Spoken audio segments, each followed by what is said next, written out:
Hey everyone, welcome to our channel. And if you want to add your bank account on your QuickBooks Online to track all the transactions that you are making through your bank account, then this video is for you. So in this video I'm going to show you each and every step how you can connect a bank account. So let's get started.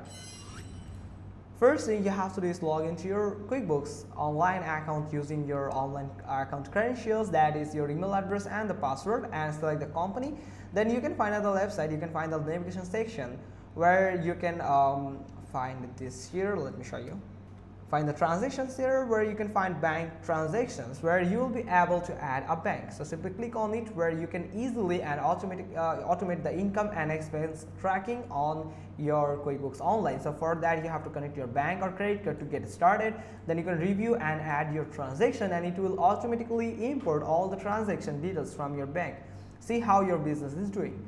So for that you have to simply click on connect accounts. So once you have clicked on it, you can find there is lots of bank that is they support 20,000 plus local and international banks that you can add. So you can search for your bank and see if it's available or not.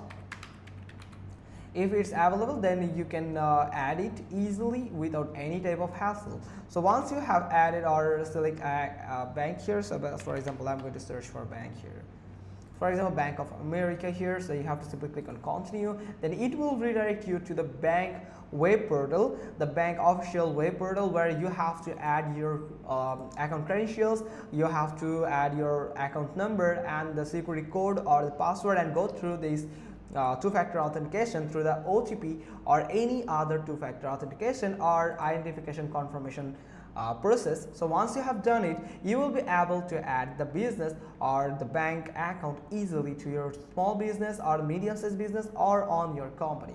So that's pretty much all thing. Hope you found this video helpful. If so, then give us a thumbs up. Don't forget to subscribe our channel, and thanks for watching. Till next time.